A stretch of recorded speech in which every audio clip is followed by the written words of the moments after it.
versículo 13. Proverbios capítulo 3, versículo 13.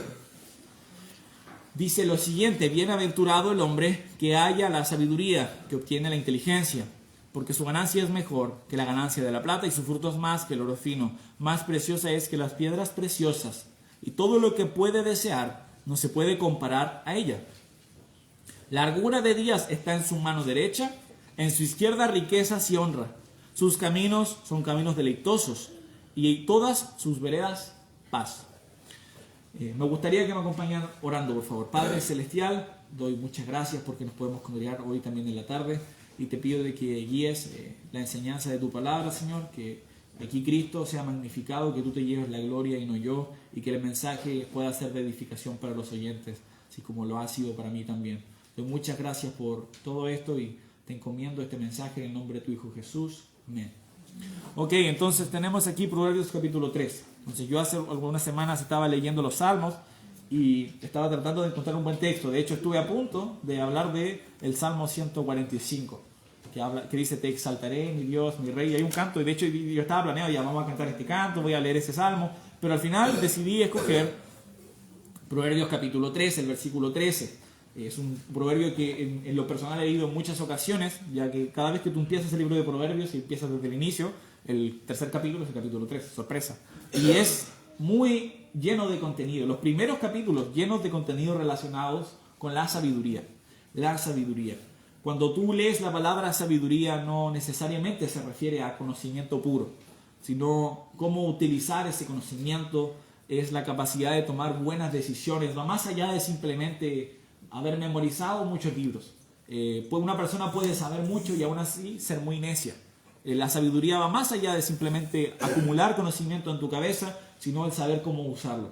Cuando tú ves la vida, por ejemplo, del rey Salomón, que Dios le dio gran sabiduría, lo que destacaba del rey Salomón no solo era el conocimiento que tenía, que sí, mucha gente iba a verlo exponer sobre la naturaleza, las aves, y quedaban maravillados, y la gente iba para poder escucharlo exponer. Pero una de las cosas que siempre destaca es su sabiduría para tomar decisiones. Es por eso de que hoy en día tenemos el término de que algo es salomónico. Cuando alguien dice: esa es una decisión muy salomónica. ¿Qué quiere decir? Que es muy justa, que es muy buena, que es muy sabia. Entonces, cuando hablamos de sabiduría, no estamos pensando necesariamente en el mucho conocimiento, sino más bien en la toma de decisiones, en algo mucho más trascendental que simplemente letras. El versículo 3 dice: bienaventurado el hombre que halla la sabiduría. Después dice: y que obtiene la inteligencia. Dice: bienaventurado el hombre. Esto quiere decir dichoso.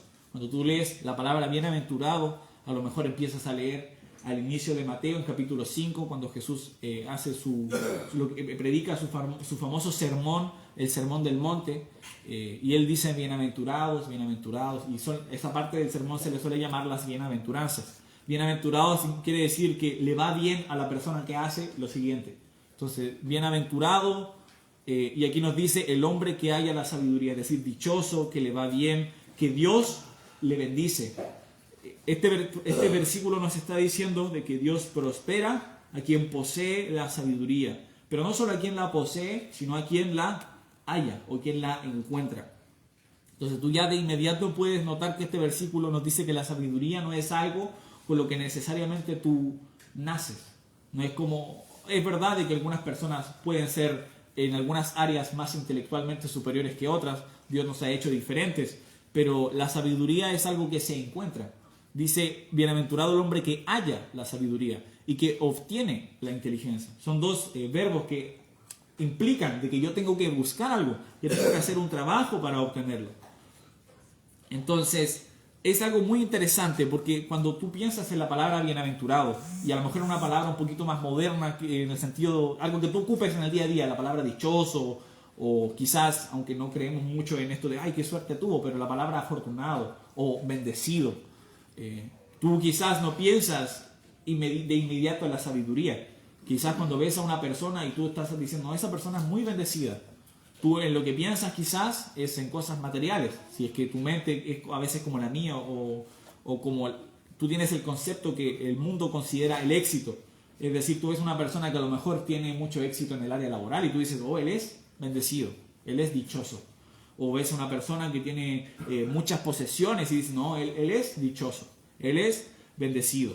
Pero este versículo nos está diciendo que la bienaventuranza real la encuentras no en gente que necesariamente tiene muchas posesiones, de que está lleno de joyas, de que puede suplir todas sus necesidades y placeres, sino en aquel que obtiene y halla la sabiduría. Y eso es algo que siempre vas a encontrar en toda la Biblia. Siempre va a estar esta pequeña como diferencia o contraste entre el éxito bíblico versus el éxito secular. Entonces, lo que a veces el mundo considera como algo trivial o secundario, para Dios puede ser algo principal e importante. La sabiduría está vinculada estrechamente con lo que haces. Entonces, nuevamente, aquí dice el que haya la sabiduría. Hay una acción detrás, hay una iniciativa. Yo necesito buscar la sabiduría de Dios. Si algo tiene que ser hallado, tiene que ser buscado. Acompáñenme, guardando su lugar en Proverbios 3, porque es nuestro texto principal, pero acompáñenme a Mateo capítulo 7.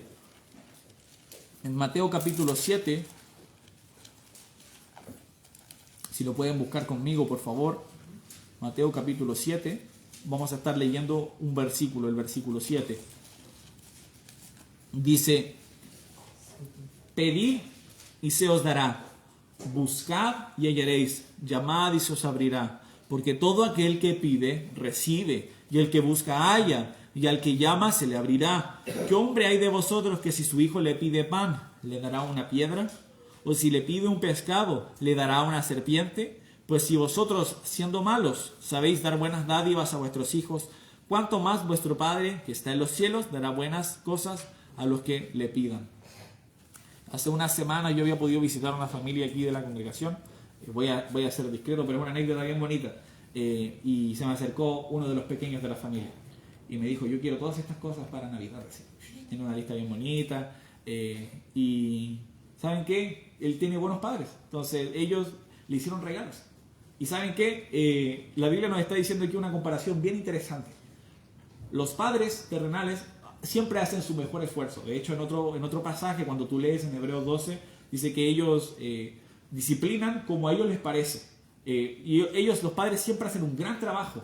Pero no son perfectos, ¿verdad? Nosotros somos todos pecadores y no siempre vamos a hacerlo de manera perfecta. Los padres no siempre van a poder educar a sus hijos de manera perfecta y sin ninguna falla.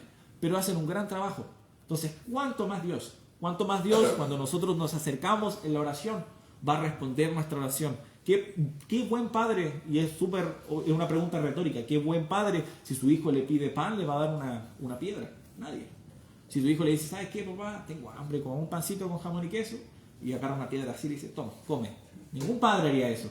Es ridículo, a lo mejor te causa risa, pero así es. Si nuestros padres son así, ¿cómo Dios no va a responder a nuestra oración cuando le pedimos algo que necesitamos?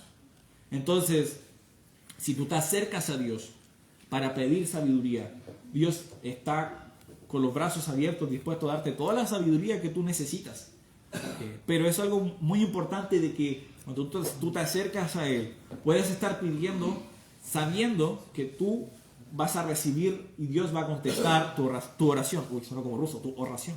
Tu oración. En el libro de Santiago no lo tienen que buscar, pero en el capítulo 1 y el versículo 5 dice, y si alguno de vosotros tiene falta de sabiduría, pídala a Dios, el cual da a todos abundantemente y sin reproche, y le será dada. Entonces Dios es generoso, Dios tiene acumulada sabiduría y dice que le da a todos.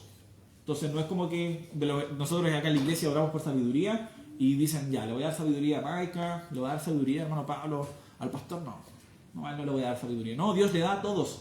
Y dice abundantemente y sin reproche. Y dice, le será dada. Pero el versículo 6 hace una condición. Dice, pero pida con fe, no dudando nada. Porque el que duda es semejante a la onda del mar que es arrastrada por el viento y echada de una parte a otra. No piense, pues, quien tal haga que recibirá cosa alguna del Señor. Entonces, cuando tú te acercas a Dios para obtener esta sabiduría tan preciada, tú dices, yo quiero buscar la sabiduría. Bueno, pídela a Dios, pero pídela confiando en que Él va a responder. Pídela confiando en que Él efectivamente tiene la sabiduría en su poder y dice, yo te voy a dar sabiduría abundante. De buscar la sabiduría no solo requiere pedirla, sino que requiere una mente renovada que pueda entender ¿Cuán relevante es la sabiduría por encima de lo material? Como les decía, muchas veces para Dios las cosas que son importantes para el mundo, para Dios no son tan importantes, son triviales. O viceversa, quizás la sabiduría para el mundo es algo secundario, pero lo importante es suplir las cosas materiales. Eso a lo mejor diría el mundo. Pero Dios dice no, es más valiosa la sabiduría. Y a los ojos de una persona que nunca ha escuchado de Jesús, que no ha creído en Jesús y en su sacrificio, esto no tiene ningún sentido. Acompáñenme por favor al libro de Primera de Corintios capítulo 2.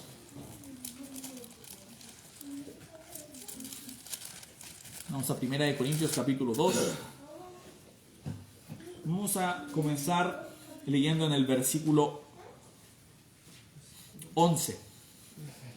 Dice, porque ¿quién de los hombres sabe las cosas del hombre, sino el espíritu del hombre que está en él? Así tampoco nadie conoció las cosas de Dios, sino el espíritu de Dios. Y nosotros no hemos recibido el espíritu del mundo, sino el espíritu que proviene de Dios, para que sepamos lo que Dios nos ha concedido, lo cual también hablamos, no con palabras enseñadas por sabiduría humana, sino con la que enseña el espíritu, acomodando lo espiritual a lo espiritual. Pero el hombre natural no percibe las cosas que son del espíritu de Dios, porque para él son locura y no las puede entender, porque se han de discernir espiritualmente. En cambio, el espiritual juzga todas las cosas, pero él no es juzgado de nadie, porque ¿quién conoció la mente del Señor? ¿Quién le instruirá? Mas nosotros tenemos la mente de Cristo. Entonces aquí estaba hablando acerca de las cosas que Dios ha revelado. Y tú te podrías preguntar, ¿cómo puedo yo discernir esas cosas? A lo mejor tú recién te estás acercando al cristianismo y tú lees la Biblia y dices, no entiendo nada. Me cuesta mucho entender las cosas que Dios está enseñando en su palabra. Bueno, pasa que aquí en el texto se hace una separación del hombre en dos grupos. Se menciona en un versículo, en el 14, al hombre natural, y en el versículo 15 dice el espiritual. Ahora, ahí hay una palabra implícita que es el hombre. Entonces, si me permiten agregarla, dice el hombre espiritual. Entonces dice el hombre natural y después dice y el espiritual. Pero dice en cambio el espiritual.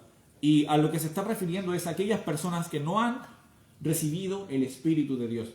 Porque está hablando de que, bueno, ¿quién puede entender las cosas del hombre? El Espíritu del hombre. Pero ¿quién puede entender las cosas de Dios? El Espíritu de Dios. Entonces tú dices, pero yo no tengo el Espíritu de Dios. Tú podrías decir, yo no sé cómo recibir ese Espíritu de Dios. Bueno, el Espíritu de Dios dice que se les había dado concedido a los que estaban enviando la carta, es decir, a los hermanos de la iglesia en Corinto. Pero ¿cómo puedes tú recibir ese Espíritu? La Biblia enseña en el libro de Efesios, en el capítulo 1, de que al momento de tú creer en Jesús, eres sellado ¿con qué? Con el Espíritu Santo. Entonces, el momento de tú decir, wow, yo soy pecador, he quebrantado la ley de Dios, y me he dado cuenta a través de su ley que no merezco el cielo, de hecho merezco el infierno. Pero Jesús pagó el precio de mi pecado, que es la muerte. Él murió por la muerte que yo tenía que morir. Y al tercer día resucitó. O sea, es decir, Él venció la muerte. Entonces yo puedo confiar en ese sacrificio, y ese sacrificio es suficiente para limpiarme de todos mis pecados. Y Dios dice, quedo satisfecho con ese sacrificio. ¿Y qué hace Dios? Te sella con el Espíritu Santo. Entonces, una vez sellado con el Espíritu Santo, morando dentro de nosotros, nosotros podemos discernir y entender las cosas de Dios que a lo mejor para las personas que no creen en Dios son locura. Quizás para a una persona que no cree en Dios, que un creyente decida abandonar su país, abandonar a su familia e ir a otro país a hablar acerca de Jesús es una locura. ¿Cómo vas a ser un misionero? Vas a estar hablando de Dios a personas que ni te conocen, que a lo mejor te van a rechazar. Quizás una familia te pesca dentro de muchos años. ¿Cómo puedes hacer algo así? Suena una locura. Pero cuando tú has recibido a Jesús, has creído en Él, entiendes la misión que Jesús nos dejó, la gran comisión. Entonces no es una locura. Entonces, para poder obtener esta sabiduría, nosotros requerimos tener el Espíritu de Dios. ¿Y por qué? En el versículo 16 de 1 Corintios 3, de 1 Corintios 2, lo leímos. Dice, ¿quién conoció la mente del Señor? ¿Quién le instruirá? Mas nosotros tenemos la mente de Cristo. Entonces, ellos podían entender las cosas de Dios. podían obtener la sabiduría de Dios. Y nosotros también, si hemos creído en Jesús, porque obtenemos la mente de Cristo. Es decir, ahora podemos entender esas cosas que antes nos parecían locura. La sabiduría también, como había mencionado, puede ser buscada. Obtenemos la capacidad de entender y buscar esa sabiduría a la hora de ser salvos.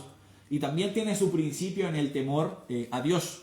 Vamos por favor a Proverbios capítulo 1, unos capítulos antes de lo que estábamos leyendo. En Proverbios capítulo 1, el versículo 7 dice: el principio de la sabiduría es el temor de Jehová. Los insensatos desprecian la sabiduría y la enseñanza. La sabiduría entonces tiene origen en el temor de Dios, es decir, el respeto y la reverencia que tenemos hacia Él. Esto afecta directamente a cómo tú actúas. Directamente. Si considera quién es Dios y su carácter, sus atributos, sus instrucciones, lo que Él ha dejado escrito acerca de quién es Él y de lo que ha hecho, de lo que quiere que tú hagas. Cuando tienes una imagen clara, visible, no alterada de quién es Dios y de lo que quiere, entonces tú vas a tener un actuar muy sabio. Tú vas a poder actuar con sabiduría y vas a estar actuando bajo el temor de Dios. Cuando tú realmente llegas a dimensionar quién es Dios, lo justo que es, lo perfecto, lo inmenso que es. Te animo mucho a leer los Salmos ahora que los estuve leyendo hace unas semanas atrás. Nosotros a veces tenemos una imagen tan distorsionada de quién es Dios, pensando de que es como una especie de humano, pero muy grande y poderoso, que nos creó. Él no es nada parecido a nosotros. Obviamente somos hechos a su imagen, y es por eso que nosotros tenemos libre albedrío, tenemos conciencia, pero Dios es tan inmenso, nosotros no podríamos alcanzar a describirlo ni con todas las hojas que hay en este mundo. Entonces, teniendo una imagen de quién es Él, de lo que Él quiere que nosotros hagamos, nosotros podemos andar en esta vida de manera más sabia. Volvamos a Proverbios capítulo 3, habíamos leído el versículo 13. Dice: porque su ganancia, o sea, aquel que ha hallado la sabiduría, porque su ganancia es mejor que la ganancia de la plata, y su fruto es más que el oro fino. Más preciosa es que las piedras preciosas, y todo lo que puedas desear no se puede comparar a ella. Siempre que leo este versículo yo hago el chiste de que a veces estos versículos se utilizan como versículos románticos, ¿no? Como se le dedicas a tu novia, a tu esposa, te dedico Proverbios 3:15. Bueno, no está hablando de mujeres, está hablando de sabiduría. Y la sabiduría es preciosa.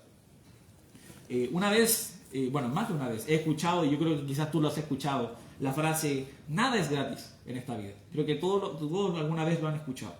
Y si lo piensas, casi todo lo que tú y yo hacemos en la cotidianidad involucra gasto económico. Tú quieres comer algo, de alguna u otra manera alguien gastó plata ahí. Tú quieres, o te enfermas y tienes que ir al doctor, de alguna u otra manera alguien gastó plata ahí. Al momento de nacer tú dices: no, pero yo no gasté plata en nacer. No, pero tus padres sí. O sea, las cosas no son gratis. Entonces, de alguna u otra manera muchas cosas involucran dinero. Y eso hace que tú y yo evaluemos las cosas y digamos: a ver, ¿vale la pena esto o no? Por ejemplo, ¿cuánto cuesta un completo ahora? Un completo ahora costará, el más barato, quizás 2.000, 2.500. Donde yo a veces suelo comprar, lo venden a 2.800. Pero si un completo costara 15.000 pesos, ¿lo comprarías? Yo creo que no. No vale la pena, no es rentable, no vale 15.000 pesos. Es por eso de que nosotros evaluamos las cosas según su precio y lo que nos ofrece. ¿Vale la pena o no vale la pena? 15.000 pesos por un completo, no, 2.500 sí.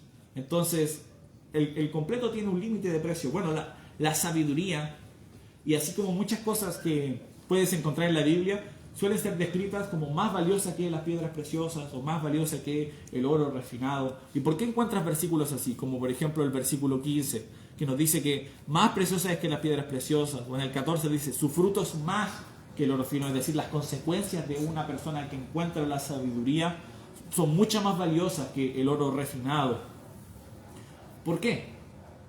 Porque son invaluables. No hay que tomárselo de literal. Tú dices: ok, si a lo mejor en esa época se refería a 3 kilos de oro fino, entonces la sabiduría vale un estimado de... No se trata de eso.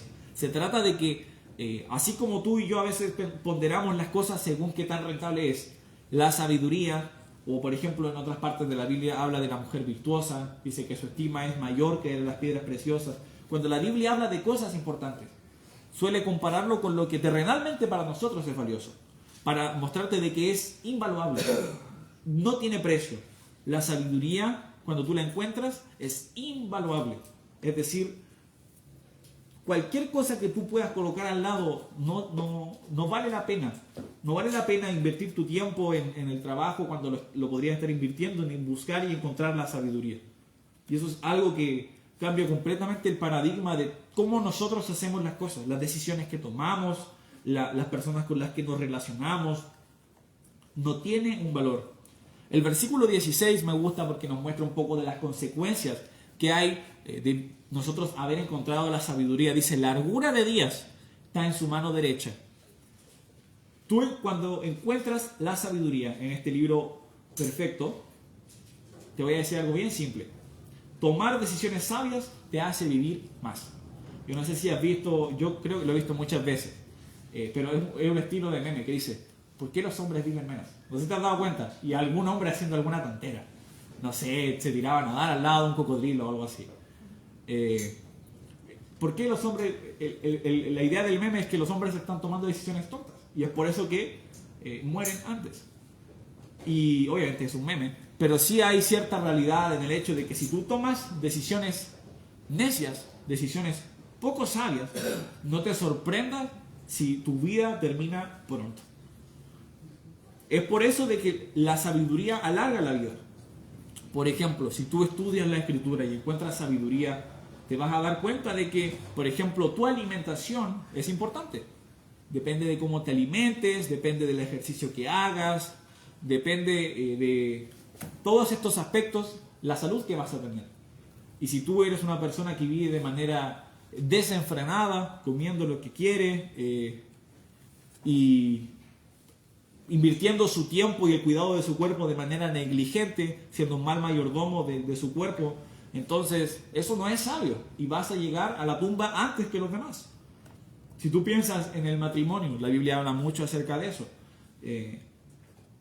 Ahora estoy tratando de extrapolarlo a la muerte, ¿no? Porque dice que la sabiduría trae largura de días. Imagínate una persona se casa, un hombre se casa con una mujer que está loca y lo mata.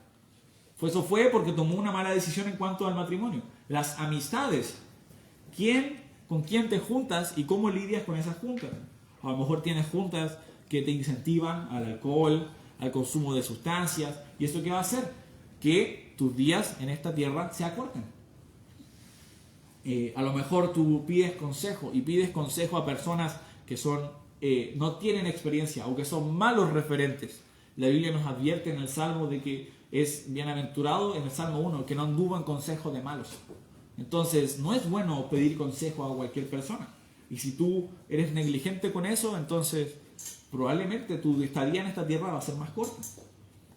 La Biblia también nos habla acerca de actitud y advertencias del carácter. Tú puedes leer en el libro de Proverbios cómo debes relacionarte con otras personas, cómo debes responder a, por ejemplo, el necio, etc. Y si tú decides ignorar la sabiduría que Dios nos ha otorgado, tu estadía en esta tierra va a ser más corta. Y por el contrario, si tú dices, yo voy a tomar decisiones sabias, voy a decidir buscar la sabiduría, una vez la halle, yo la voy a poner en práctica en mi vida, voy a temer a Dios, entonces tu vida en este mundo va a ser mucho más larga. La probabilidad de que tú mueras va a disminuir decrecientemente. Si tú buscas en estadísticas, los cristianos son los grupos, las personas que son cristianas estadísticamente son mucho más exitosas que el mundo, viven más largo, viven más felices, son más prósperos, y no es porque la sociedad esté de su favor, es porque Dios bendice y prospera a los que viven de manera sabia y a los que viven de acuerdo a lo que su palabra dice. Una vida con decisiones sabias es una vida larga. Después dice en el 16, en su izquierda riquezas y honra. Había pensado anotarme la derecha una y la izquierda otra, pero dije no me quiero rayar las manos. Pero se entiende, ¿no? Que nos trae largura de días y también riquezas y honra. Como les mencionaba acerca de los consejos, si yo quiero pedir consejos, por ejemplo, acerca de matrimonio, Entonces yo no creo que me voy a acercar a una persona que se ha divorciado 20 veces, para exagerar. Me voy a acercar a alguien que tiene un matrimonio fructífero, una persona que ha experimentado mucho y que me puede dar consejos. Si yo tengo dudas acerca de la Biblia, me voy a acercar al pastor, me voy a acercar a la hermana Soledad, personas que conocen mucho de la Biblia. No me voy a acercar, por ejemplo, a un testigo de Jehová, porque no van a tener conocimiento. Entonces, uno normalmente pide consejo a alguien que sabe de lo que está hablando. Entonces, quiero que lo piensen de esta manera. La Biblia enseña que Dios creó todo. Dios es el creador del mundo. Y no solo el creador, el sustentador y el dueño. Él es el soberano. De él son todas las cosas. De Él y para Él son todas las cosas. Entonces, ¿quién mejor que para dar consejo de cómo administrar las cosas que aquel que creó y es dueño de todas las cosas? Él te puede dar los mejores consejos en cómo administrar tus bienes que a ninguna otra persona. Dios es el dueño y creador de todo. Mira el versículo 19 del mismo texto que estamos leyendo.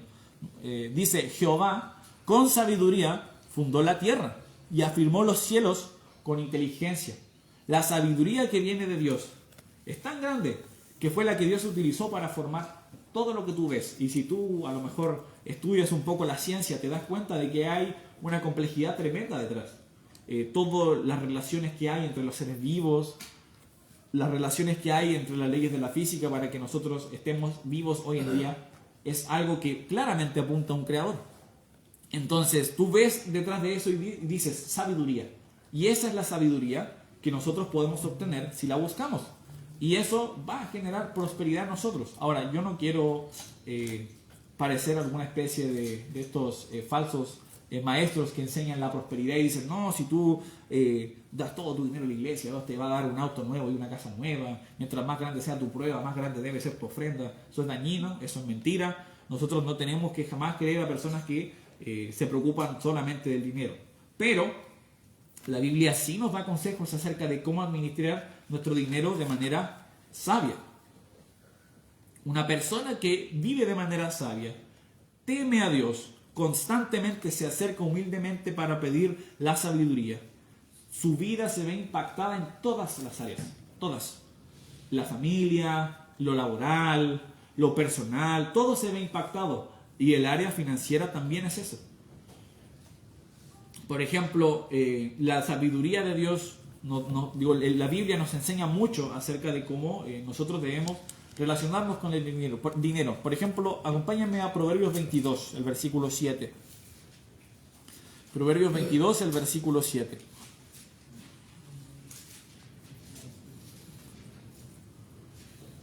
Dice, el rico se enseñorea de los pobres, y el que toma prestado es siervo del que presta.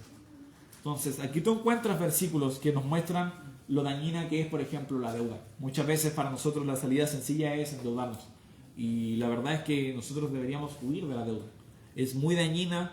Y aquí dice el versículo que el que, leámoslo de nuevo, dice, el que toma prestado es siervo del que presta. Entonces, cuando tú estás pagando muchas veces cuotas y cuotas y cuotas, te vuelves un esclavo de la persona que te dio prestado, o de la entidad financiera que te dio prestado. Y la Biblia advierte de eso. Ahora tú lo dices, wow, pero es obvio, cuando yo tomé un crédito, wow, tremenda sabiduría, Nacho, tomé un crédito y ahora estoy debiéndole al banco. Bueno, esto fue escrito miles de años atrás. Y te muestra que Dios, sus consejos trascienden las edades. La Biblia en ningún momento va a quedar obsoleta. Proverbios 11, por favor. Proverbios capítulo 11. Proverbios 11, el versículo 25 nos habla de la generosidad. Dice, el alma generosa será prosperada, y el que saciare, él también será saciado. Muchas veces tú puedes ver, a lo mejor en consejos de algunas personas, que no tienes que ser generoso con otros, tienes que ahorrar lo más que puedas. Y sí, el ahorro es muy bueno, el ahorro es muy importante, pero la generosidad también. Nosotros tenemos que ser generosos. Y la Biblia habla, por ejemplo, de que nosotros con las riquezas que tenemos que aprovechar para poder ganar a otros a Cristo. Y hay una parábola que habla de esto acerca del siervo infiel, que ocupó su mayordomía en el tiempo pequeño que tenía para poder hacer amigos. Y es lo que nosotros tenemos que hacer con nuestras riquezas. Quizás no es el consejo que secularmente sería la mejor decisión financiera, pero a los ojos de Dios es una administración sabia de las riquezas. El versículo 9 de Proverbios 3 dice: honra a Jehová con tus bienes y con las primicias de todos tus frutos, y serán llenos tus graneros con abundancia, y tus lagares rebosarán de mosto. Si tú honras a Dios con lo primero, con lo mejor, y no con lo que sobra, a ver si sobra un poquito para dar a Dios, Dios promete proveer en abundancia. Y vamos a leer el último versículo de nuestro pasaje en Proverbios capítulo 3. El versículo 17 dice: sus caminos, hablando nuevamente de la sabiduría, sus caminos son caminos deleitosos, y todas sus veredas paz. Yo creo que dentro de todas los pro o los beneficios que hay de encontrar y hallar la sabiduría, este sobrepasa a cualquiera. La paz, que otorga una vida sabia. Vivir una vida de manera sabia es una vida en la que hay paz. Cuando tú observas en Proverbios, uno de los patrones de las personas que hacen lo malo, sus personas impías, es que no viven tranquilos. De hecho, hay un versículo en el capítulo 1 que dice que a su propia alma ellos tienden lazo. O sea, ellos están en constante peligro y ellos mismos se hacen daño a sí mismos. Pero el versículo 17 nos dice que los caminos de alguien que vive de manera sabia son caminos que dan ganas de caminar. Me hace pensar cuando veníamos hacia acá y íbamos en la calle pavimentada, era agradable ir por esa calle, era estable. Y en cuanto llegamos al ripio, no era agradable caminar por esos caminos, era incómodo, era molesto. Y fue chistoso. Jonathan me dijo como que la amortiguación, no sé, podría... Yo le decía, es que es el camino estaba lleno de hoyos. No importa qué tan lento fuera, si así, está todo sacudido. No era un camino deleitoso en el que andar. Pero los caminos de la sabiduría no son así. Los caminos de la sabiduría son agradables. Otorga paz. Te animo a que puedas estar caminando en sabiduría, buscándola, tomándola como prioridad. Nuevamente, considera el valor que Dios le da a la sabiduría, más allá que las piedras preciosas o que el oro refinado. Busca la sabiduría. Con eso vamos a terminar y vamos a orar.